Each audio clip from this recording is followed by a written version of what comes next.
नमस्कार दोस्तों, मैं बहुत बहुत स्वागत करता हूं आप सभी का एक बार फिर आपके अपने ही यूट्यूब चैनल पासपोर्ट हेल्पलाइन पे, जहां पे आपको passport application, documentation, police verification समेत अलग अलग कंट्रीज़ के वीज़ा और वहां बहुत सारे जॉब्स के बारे में प्रॉपर रूप से जानकारी दी जाती है। और दोस्तों, आज के इस कमाल के वीडियो में हम बात करेंगे, अगर आपका पुलिस वेरिफिकेशन एडवर्स हो गया है तो उस कंडीशन में क्या करना चाहिए। दोस्तों, बहुत सारे मुझे ऐसे कमेंट्स देखने को मिलते हैं जहाँ पे जिन्होंने अपने एक फ्रेश पासपोर्ट के लिए, एक नए पासपोर्ट के लिए अप्लाई किया था, और वो जब अपना स्टेटस चेक करते हैं आफ्टर पुलिस वेरिफिकेशन, तो वहाँ पे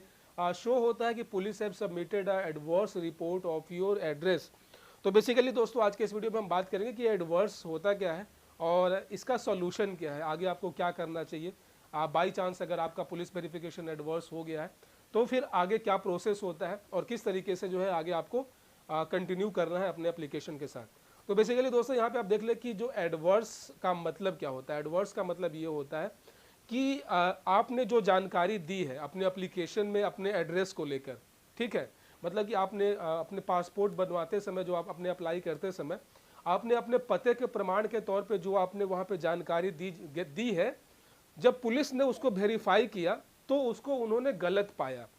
किसी प्रकार का कोई इन्फॉर्मेशन जो है मिसमैच पाया गया है उनके द्वारा, जिस वजह से आपका जो वेरिफिकेशन का जो रिपोर्ट है उसको एक तरीके से उसमें विरोधाभास, इसको हिंदी में बोलते हैं विरोधाभास, पाया गया है कि आपने जानकारी कुछ और दी है और एक्चुअल पे वहाँ पे कुछ और चीज़ है, ठीक है। तो इस कारण दोनों मैच नहीं हुआ और आपका वेरिफिकेशन जो है वो एडवर्स, मतलब कि फेल हो गया। और फिलहाल अभी जो है आपकी एप्लीकेशन को आगे कंटिन्यू नहीं किया जा सकता है जब तक कि आपके द्वारा जो आपको एक शो कॉज नोटिस, जिसको हिंदी में कारण बताओ जो है नोटिस बोलते हैं, वो आपके घर पे आएगा,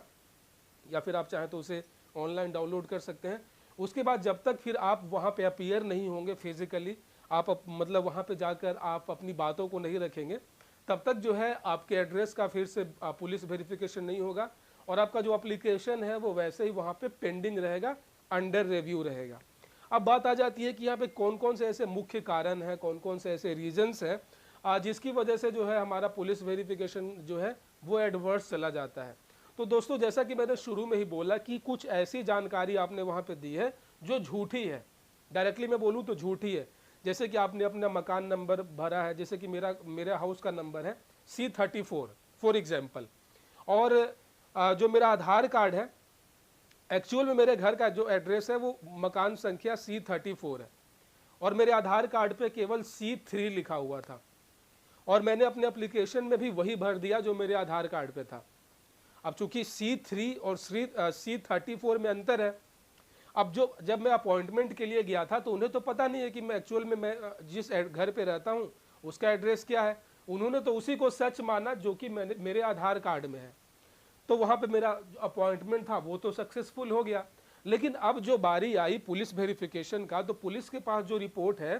ठीक है, उनके पास जो आपका एड्रेस है वो तो C3 है। अब वो यहाँ पे आके देखते हैं कि आपका मकान का नंबर तो C34 है, तो ये तो अंतर पाया गया, तो वो एडवर्स चला जाएगा। इसके साथ ही बहुत सारी जानकारी है। अगर पुलिस को ये लगता है कि आप जो है यहाँ पे नए नए हैं, क्योंकि रूल ये है कि आप जिस करेंट एड्रेस पे आप रह रहे हैं ना, उस पर आप कम से कम 1 साल से आप ऊपर से वहाँ पे रह रहे हैं, तभी आप एलिजिबल होते हैं उस पर्टिकुलर एड्रेस से अपना पासपोर्ट अप्लाई करने के लिए। तो अगर पुलिस वालों को ये लगता है, वेरिफिकेशन में उनको इस बात की जानकारी मिल जाती है या आपके द्वारा ही उनको बता दिया जाता है कि नहीं, अभी तो आप हाल में ही यहाँ पे शिफ्ट हुए हैं, अभी 2 महीने 3 महीने हुए हैं, तो इस सूरत में भी आपका जो वेरिफिकेशन है वो एडवर्स हो जाएगा, ठीक है। उसके बाद अगर आप वहाँ पे नहीं पाए जाते हैं, मान लेते हैं कि पुलिस वेरिफिकेशन के लिए टीम आपके घर पे गई, वहाँ पे ताला बंद था, घर बंद था, आप थे ही नहीं वहाँ पे, तो एडवर्स चला गया, अब वो आप मिले नहीं फिजिकली। या फिर ये भी हो सकता है उनका जो अपना एक इंटेलिजेंस डिपार्टमेंट जो होता है LIU, उन्होंने कुछ नेगेटिव रिपोर्ट दे दी आपके कैरेक्टर को लेकर कि आपका उस लोकल एरिया में आपका जो कैरेक्टर है वो सही नहीं है, तो उस कंडीशन में भी आपका जो रिपोर्ट है वो एडवर्स चला जाएगा। तो ये कुछ ऐसे रीजंस हैं जिनकी वजह से जो है रिपोर्ट एडवर्स चला जाता है। और सबसे बड़ा यहाँ पे रीज़न होता है एड्रेस मिसमैच का, ठीक है। तो लोग क्या करते हैं ना कि सोचते हैं कि जो आधार कार्ड पे है वही जो है वो मैं दे दूंगा तो किसको पता चलने वाला है। एक्चुअल में दोस्तों, आपको जब भी पासपोर्ट के लिए जब आप अप्लाई करने जा रहे हैं ना, तो जो आपका रियल में जो एड्रेस है आप उसको सही तरीके से अपडेट करवा के ही जाओ, ठीक है। ये नहीं कि आधार कार्ड पे कुछ मिसमैच है तो मैं उसी एड्रेस के साथ चला गया, नहीं। आखिरकार इन्हीं चीज़ों की जांच करने के लिए तो पुलिस वेरिफिकेशन की जाती है ना, तो आपको इसका ध्यान रखना है। चलो ये तो बात हो गई एडवर्स होता क्या है। और अगर आपका एड्रेस जो है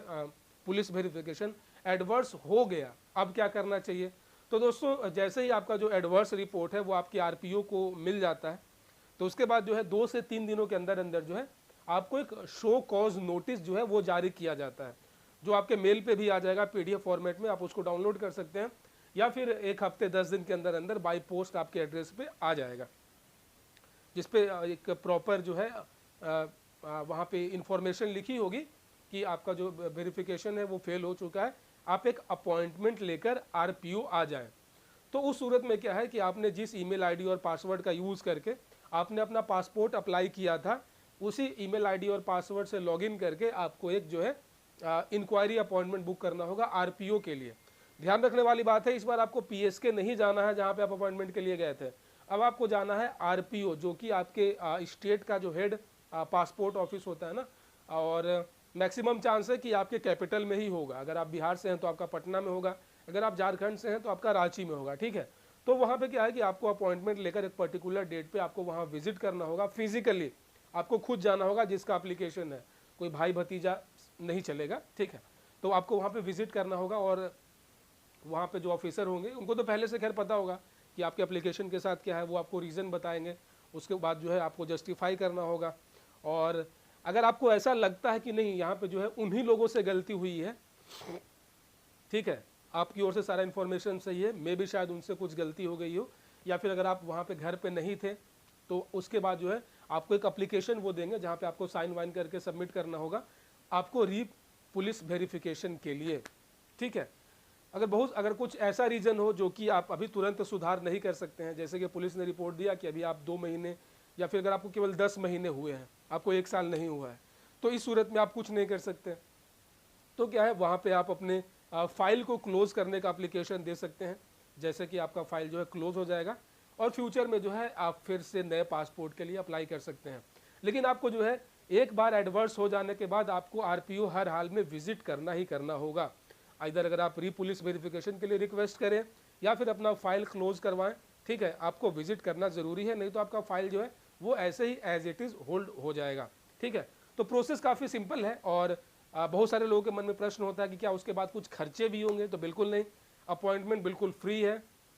वहाँ पे आपको विजिटिंग का जो भी भाड़ा खर्चा होगा वो तो आपका लगेगा ही, लेकिन वहाँ पे आपसे कोई पैसे नहीं लिए जाते हैं। एक बार आपने 1500 रुपये दे दिए, उसके बाद जो है आपको कोई भी अलग से कोई फ़ी वगैरह नहीं देनी होती है। सो गाइज ये था पूरा एक लॉजिक, एक स्टेप बाय स्टेप कि बेसिकली पुलिस वेरिफिकेशन एडवर्स होने के बाद क्या क्या आपको करना चाहिए, क्या रीजंस हो सकते हैं, और किस तरीके से आपको इसको अवॉइड करना चाहिए। सो गाइज आई होप इस छोटे से वीडियो से आपके मन में जो भी कन्फ्यूज़न था स्पेशली पुलिस वेरिफिकेशन को लेकर, ये पूरी तरीके से दूर हो चुका होगा। अपार्ट फ्रॉम दैट गाइज, अगर आपके मन में कुछ और क्वेश्चन है, कुछ और सवालात हैं, या फिर कुछ और कन्फ्यूज़न है, तो आप मुझे कमेंट में पूछ सकते हैं। मुझे बहुत खुशी होगी आप सभी के सवालों का जवाब देने में। तब तक अपना बहुत सारा ख्याल रखिएगा। और हाँ, अगर आप हमारे पासपोर्ट हेल्पलाइन पे पहली बार आए हैं ना, चैनल को सब्सक्राइब तो लाजमी करना ही करना है, साथ ही साथ नोटिफिकेशन बेल ऑन कर लेना है, ताकि अगली बार जब मैं कोई नया और लेटेस्ट वीडियो लेकर आऊँ तो आप उसे मिस ना कर सकें। अपना बहुत सारा ख्याल रखिएगा। जय हिंद।